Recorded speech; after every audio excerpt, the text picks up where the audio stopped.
Amém. Você que chegou agora, chegou depois, boa noite. Paz de Jesus, rica e maravilhosa, a paz desse Deus glorioso que chama a gente para uma refeição. A Agape nos convida à intimidade da sua presença, seja sobre você, meu irmão, minha irmã. Oh, que coisa boa podermos estar juntos aqui. Queria agora passar o momento da mensagem, da palavra de Deus, mas iniciando com uma lembrança. Essa semana nós vamos distribuir abril, maio, junho, julho, a quinta rodada das cestas básicas da gente. A gente atendeu no mês passado 59 famílias. 59 famílias que foram, de alguma forma, alvos do amor de Deus. Não do nosso amor somente, mas o nosso amor revelando o amor de Deus. Numa tentativa que a gente tem feito nesse momento de pandemia de não deixar faltar pelo menos o alimento da mesa dos nossos irmãos e irmãs, gente da igreja, gente do Projeto Crescer. E essa semana nós vamos fazer a quinta distribuição. Você faz parte disso, colabora. Se você puder, claro, se você puder, colabora. A igreja tem tido a capacidade de, junto com as ofertas que têm chegado especificamente para a sexta, tem tido a capacidade de manter essa oferta. O conselho reunido já decidiu que isso é um alvo prioritário para a gente nesse momento em que nós estamos nos reunindo, não estamos juntos presencialmente, mas queremos continuar firmes nesse propósito de abençoar a cidade, de abençoar o bairro de Cafubá, Piratininga, de ser sal e luz, para que através das nossas ações o amor de Deus seja revelado para mais e mais pessoas e que mais e mais pessoas venham para esse momento de intimidade, para essa ceia, para essa intimidade da mesa do Criador em Jesus. Amém? A gente tem vivido dias tão interessantes. Quantas vezes eu já comecei as minhas mensagens com essa frase, e é verdade. Os últimos tempos, então, são um constante desfilar de histórias que nos assustam e se tornam ilustrações de quase tudo que a gente quer falar sobre o Evangelho. Não do Evangelho em si, mas daquilo que não é Evangelho.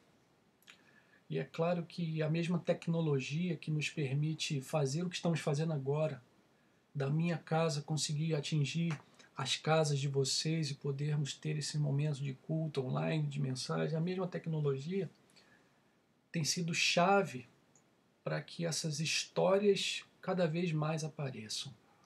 Hoje todos nós somos cinegrafistas, praticamente todos nós temos ferramental para filmar os eventos e acontecimentos ao nosso redor. E todos temos uma plataforma para divulgação. Aquilo que era restrito aos grandes empresários de telecomunicações, das televisões e rádios, agora está disponível para todos nós através das redes sociais. A gente pode filmar e a gente pode divulgar. Então, talvez tenha sido sempre assim, esses anti-exemplos do Evangelho, mas agora eles estão sendo divulgados constantemente. Essa semana que passou tivemos mais uma vez uma história que se torna uma ilustração. Antes de tudo, quero que você, por favor, não imagine que eu estou diminuindo a gravidade do ocorrido, resumindo isso como uma ilustração. Eu quero apenas ilustrar com esse exemplo o início da mensagem de hoje. Não sei quantos viram, então, no dia 31/7, foi divulgado um pouquinho depois, essa semana, o jovem Mateus, motoboy, recebe o chamado para fazer uma entrega na casa de Mateus, o contabilista. Esse último, Mateus, contabilista, morador de um condomínio de alto valor em Valinhos, no interior de São Paulo, e já um velho conhecido dos entregadores. Enquanto quase todos os moradores daquele condomínio aguardam na portaria os entregadores, Mateus, o contador, obriga eles a irem andando até a sua casa. Chegando lá, Mateus, o motoboy, faz um comentário, uma brincadeira séria, dizendo a Mateus, o contador, que ele não tinha uma boa fama entre os entregadores exatamente por causa disso. E isso se torna então um estopim para o início de uma grande discussão. O contador perde a cabeça e começa a xingar e humilhar o motoboy. Alguns vizinhos estão ouvindo os gritos e, conhecendo o histórico, saem para a rua, começam a filmar e um deles se coloca ao lado do motoboy para ajudá-lo caso o contador parta para uma agressão. Você pode ver esse vídeo na internet para entender completamente o que estou dizendo em a cena. O resumo é: o contador comete crime de racismo que foi filmado e vai para a delegacia com o motoboy. E lá, para nosso espanto, continuam as agressões verbais. O pai do contador, advogado, vai em socorro ao filho e leva um laudo de que ele seria um esquizofrênico incapaz de se controlar. Há que se provar na continuidade das apurações esse laudo. Não estou aqui diminuindo de forma nenhuma e não sou especialista para fazer um juízo de valor sobre a capacidade ou não do contador de fazer aquilo que ele fez de pleno conhecimento. Eu apenas daqui me lembro do nosso falecido irmão Henrique, que a maioria de nós conheceu, que também era esquizofrênico. A igreja ajudou ele até o seu falecimento com um tombo. E Henrique também tinha os seus rompantes, mas sempre era controlável pelos que estavam ao redor. E não havia maldade, a maioria dos seus rompantes era para defender a terapeuta que cuidava dele lá no CAPS, sempre tentando proteger alguém que estava na cabeça dele sofrendo uma maldade. Mas ainda que você não considere esses exemplos, há outros recentes. Há o exemplo do desembargador que anda sem máscara e não aceita que um simples fiscal lhe dê uma multa e rasga o papel, mesmo sabendo que era filmado. Há o exemplo do casal no Rio de Janeiro que não aceita que um simples fiscal da prefeitura os repreenda por não usarem máscaras e não estarem cumprindo o afastamento necessário nesse momento. E a esposa diz, em algum momento, para o fiscal que o marido era engenheiro formado melhor do que você. Pessoas com condições financeiras, formadas, morando em condomínio de alto padrão, que têm tudo para serem agraciadas e gentis, agradecidas, na verdade, e gentis, mas que agem de uma maneira completamente diversa disso, completamente diversa. Guarda isso. Estamos em uma série de mensagens sobre o amor cristão, conforme ensinada por Paulo na sua primeira carta, aos Coríntios, no capítulo 13. A gente começou meditando sobre aquilo que Paulo afirma ser o amor, que ele faz a partir do verso 4 até o verso 7. E hoje eu gostaria de voltar para o início do capítulo e meditar com vocês sobre os versos 1 e 2, que dizem assim no texto da Almeida, Revista e Atualizada.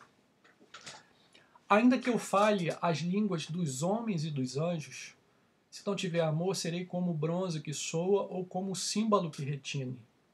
Ainda que eu tenha o dom de profetizar e conheça todos os mistérios e toda a ciência, ainda que eu tenha tamanha fé a ponto de transportar montes, se não tiver amor, nada serei.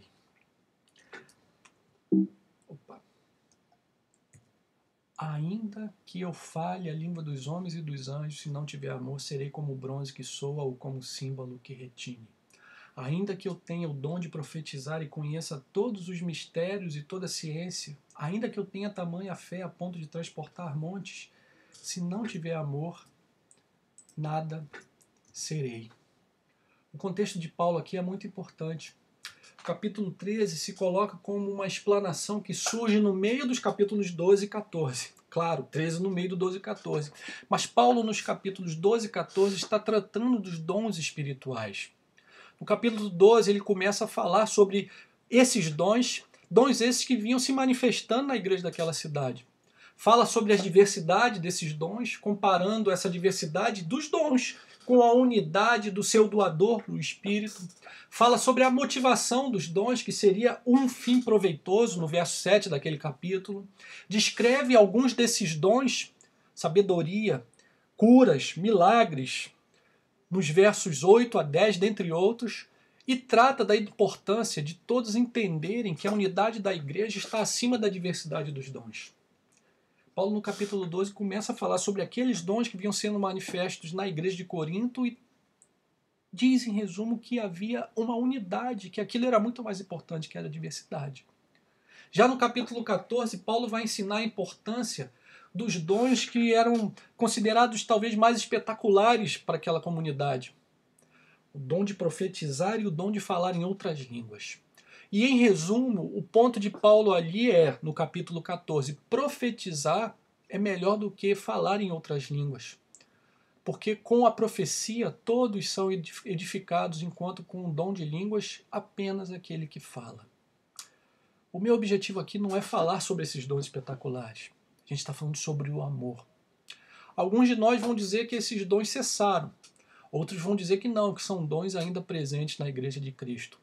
Particularmente, apenas a título de comentário, eu penso que não há fundamento bíblico para dizer que eles cessaram. Entretanto, por outro lado, há farto fundamento para afirmar que nem tudo aquilo que se manifesta como dons nos dias de hoje na igreja são realmente dons conforme Paulo descreve o seu exercício saudável na carta aos Coríntios. Mas voltando ao nosso objetivo, que é meditar sobre o amor bíblico, vemos que Paulo, no meio de um grande ensinamento sobre dons na igreja, ele nos brinda com essa descrição do amor. E aqui, nos 2 primeiros versos do capítulo, compara o amor com esses dons mais espetaculares que ele irá tratar mais a fundo no capítulo 14. E me parece, o seu ponto aqui, nesses 2 versos que nós acabamos de ler, é: manifestar dons espetaculares sem amor não tem o menor proveito para a vida da igreja. Falar em línguas estranhas, sejam a dos homens, sejam a dos anjos, sem amor, é se tornar irritante aos que ouvem, como um símbolo ressoando constantemente. Se você não sabe o que é um símbolo, é muito simples, são os pratos da bateria do Carlinhos na nossa igreja. Imagine você, Carlinhos, tocando de forma que ele só fique batendo nos pratos o tempo todo, que ele não faça ritmo, mas fique batendo nos pratos. É essa a imagem que Paulo está usando aqui sobre falar em línguas sem amor. Conhecer todos os mistérios da ciência, falar em profecias. Sem amor, Paulo vai afirmar nesses 2 versos, não significa nada. A gente pode voltar então às ilustrações que a nossa geração tem nos dado constantemente. Acho que citei no início dessa mensagem. Ter recursos financeiros para morar no melhor condomínio da cidade tem pouco significado. Talvez tenha um grande significado para quem mora lá, mas para o mundo e para a sociedade nem sempre. Ter poder de decisão, ser colocado pela sociedade como alguém que tem o poder de dizer se uma pessoa, por exemplo, será presa ou não, pode significar muito para quem está lá. Mas para a sociedade como um todo, tirando poder sobre nós desse mandar prender ou não, nem tanto. Ser formado em engenharia por si só não significa nada se o resultado disso for uma pessoa que não consegue ver o outro como pessoa igual a si mesmo. Então nós voltamos àquilo que tenho falado durante toda essa série de mensagens sobre o amor, que é a contracultura do cristianismo.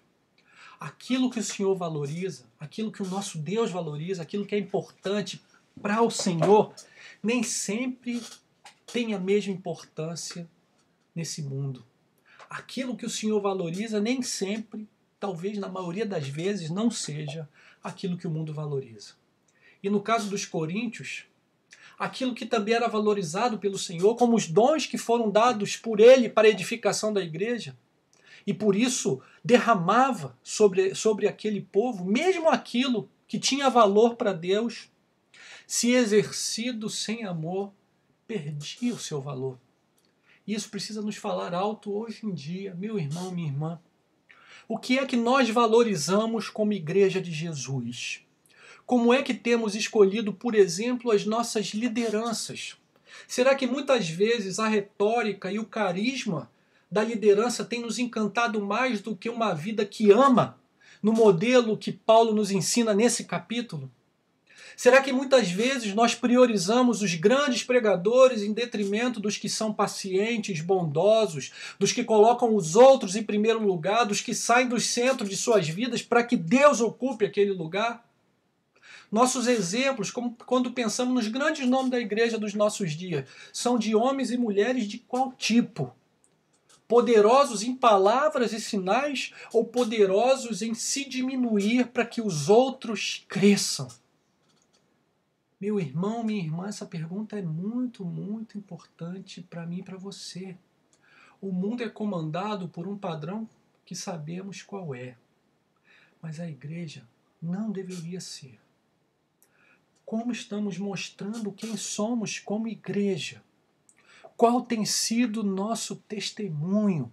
Ao lado de quem nós estamos?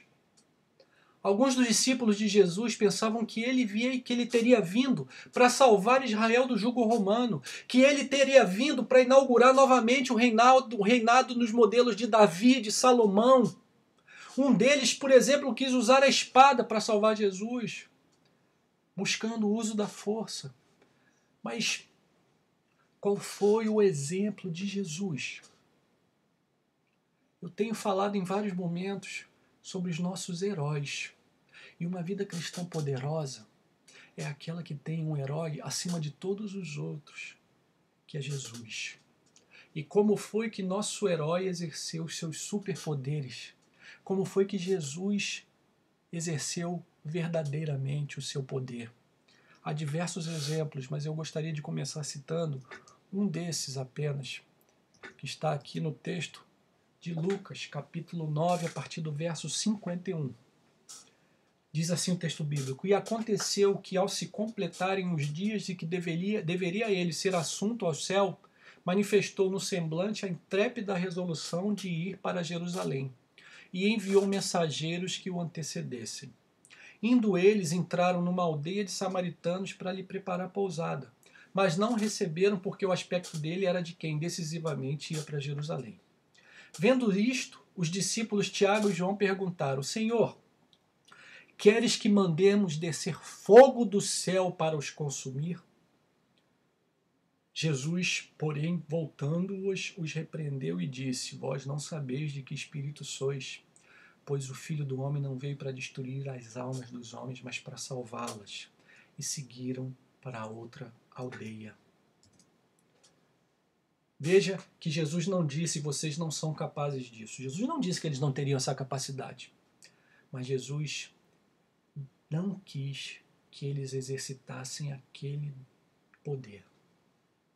Em outro momento, mais severo ainda, um dos seus discípulos busca, no poder das armas, a solução, que está aqui relatado no capítulo 26 do Evangelho de Mateus, a partir do verso 47, quando Judas chega com os soldados do Sinédrio para levar Jesus preso, e diz assim o texto: Falava ele ainda, e eis que chegou Judas, um dos 12, e com ele grande turba com espadas e porretes, vinda da parte dos principais sacerdotes e dos anciões do povo. Ora, o traidor lhes tinha dado esse sinal: aquele a quem eu beijar é esse, prendei-o. E logo aproximando-se de Jesus, lhe disse: Salve, mestre, e o beijou. Jesus, porém, lhe disse: Amigo, para que vieste? Nisto, aproximando-se eles, deitaram as mãos em Jesus e o prenderam. E eis que um dos que estavam com Jesus, estendendo a mão, sacou da espada e, golpeando o servo do sumo sacerdote, cortou-lhe a orelha. Então Jesus lhe disse: Embainha a tua espada, pois todos os que lançam mão da espada, a espada perecerão. Acaso pensas que não posso rogar ao meu Pai e ele me mandaria nesse momento mais de 12 legiões de anjos? Como, pois, se cumpririam as Escrituras segundo os quais assim deve suceder? Naquele momento disse Jesus à multidões: Saíste com espadas e porretes para prender-me como a um salteador? Todos os dias no templo eu me assentava convosco ensinando e não me prendestes. Tudo isso, porém, aconteceu para que se cumprisse as escrituras dos profetas. Então os discípulos todos, deixando-o, fugiram. Dois exemplos de Jesus declarando qual é o verdadeiro poder. O que me parece claro nesses dois episódios é que Jesus tinha o poder para exercer força no momento que desejasse. Ele tinha esse poder. Na verdade, o Senhor tem todo o poder.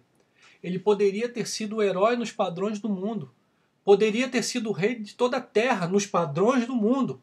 Mas ele não quis. Não que ele não pudesse. Ele não quis. Ele iria reinar sim, mas a partir de outra perspectiva, a partir de outro poder. E qual é esse outro poder? O poder do amor. O espetacular poder do amor. O poder que quase nunca nos coloca em destaque, como um exercício de línguas ou de profecia. O poder que quase nunca nos faz ricos. O poder que quase nunca nos faz conhecidos. O poder que quase nunca nos livra de sermos atacados e perseguidos. O poder que quase nunca nos faz líderes de grandes empreendimentos, de grandes corporações, sejam empresas, sejam igrejas. Mas, segundo Paulo, o único poder que realmente importa, o único poder que restará. Aleluia! Qual o poder nós temos desejado? Como desejamos que o cristianismo se espalhe? A partir de qual poder? Qual tem sido o nosso exemplo? O que temos ensinado à geração que nos substituirá na liderança das igrejas, empresas, partidos políticos, país, estado e município? Hoje, Dia dos Pais, pode ser um excelente dia para pensar nessa pergunta. Que pai eu tenho sido? Quais são os valores que eu tenho propagado na minha casa? O que eu tenho inculcado nos meus filhos e filhas? Qual o modelo, qual o padrão eu tenho inculcado, do mundo ou da igreja? É muito fácil, muito mais prático e muito mais confortável inculcar o padrão do mundo. Mas, como Jesus fala do caminho estreito, isso não significa que é o certo.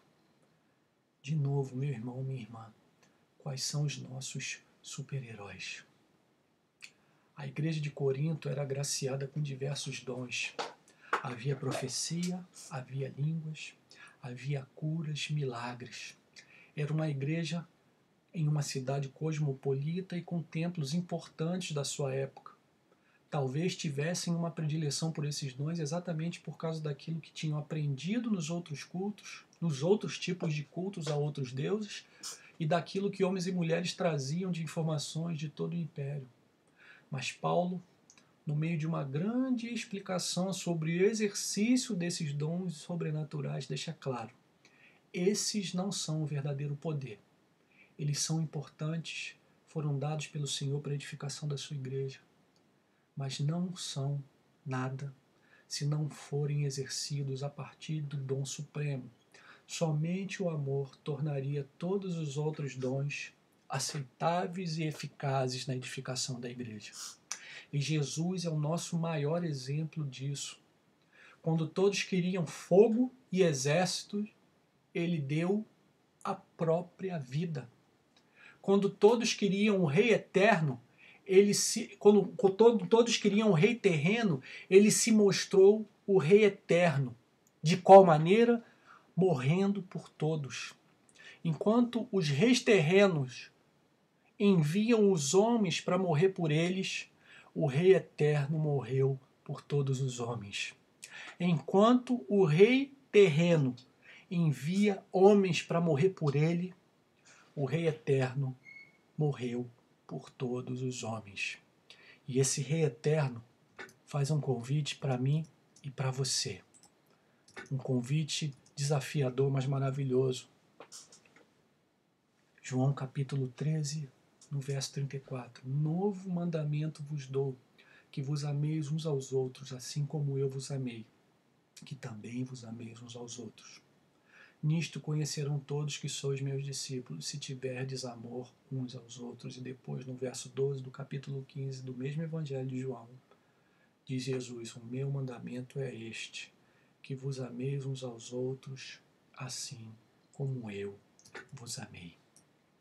Esse é o convite do Rei poderoso, que não pede para que morram por ele, mas que morre para que o homem e a mulher, para que os homens e as mulheres tenham paz com o Criador. Você quer caminhar por aqui? Quer experimentar essa realidade maior e acima, muito acima da realidade que você consegue ver? Quer viver esse poder real, esse espetacular poder acima de todos os outros poderes que você consegue ver? Então, ame como Jesus amou, ame como Paulo descreve nesse capítulo, ame. Seja bondade e paciência em ação. Seja poderoso fazendo o outro sua prioridade. Seja revolucionário na maior revolução, que é o amor. Seja forte no amor, a maior força, a força que coloca Deus no centro e tira você de lá. Não olhe para os exemplos de força do mundo. Eles estão por aí, são poderosos, até mesmo dentro da igreja. Mas toda essa força vai passar um dia. Toda essa força vai passar. Mas o amor? O amor não. Porque Paulo vai dizer no capítulo 13 desse mesmo capítulo de Coríntios: agora, pois, permanecem a fé, a esperança e o amor. Esses três, porém, o maior destes é o amor. Aleluia. E esse amor é o que nós celebraremos agora, mais uma vez, na ceia. O amor doador de Jesus que se deu por nós, que entregou o corpo e derramou o sangue, para que eu e você tivéssemos paz com o Deus que é amor. E assim, tendo paz com Ele, nós voltássemos para casa, nós voltássemos para a mesa com Ele. Como faremos agora, em memorial eterno, até o dia em que nós faremos com Ele fisicamente a nosso lado, diante dEle. Ame, exerça esse espetacular poder que é o amor. Não significa que você não terá a resistência do mundo, não significa que você não vai experimentar as dificuldades do mundo, mas significa que você vai experimentar a vida verdadeira, a vida para a qual você foi planejado. Você, meu irmão, minha irmã, foi planejado, desenhado, arquitetado. O teu DNA é o do amor. Nesses padrões. O teu DNA não é da espada, da força, da angústia, da morte. O teu DNA é da vida. Vida plena em Jesus, vida plena no nosso herói que exerceu o poder amando. Não trazendo fogo, espada e exército, mas amando. Amando. E deu o exemplo para que eu e você fôssemos atrás dele, vivendo da mesma forma. Aí está a nossa cura, aí está a nossa restauração, aquilo que nós somos. Nós somos isso. Não deixa o mundo te enganar, ensinando que você é algo completamente diverso, porque vai vir a depressão, a ansiedade, por mais dinheiro e poder que você tenha. Não vai fugir de ter depressão, ansiedade e angústia, de não dormir à noite. Mas viva esse amor no molde do Senhor Jesus, da sua palavra, e tenha uma noite de sono dos justos.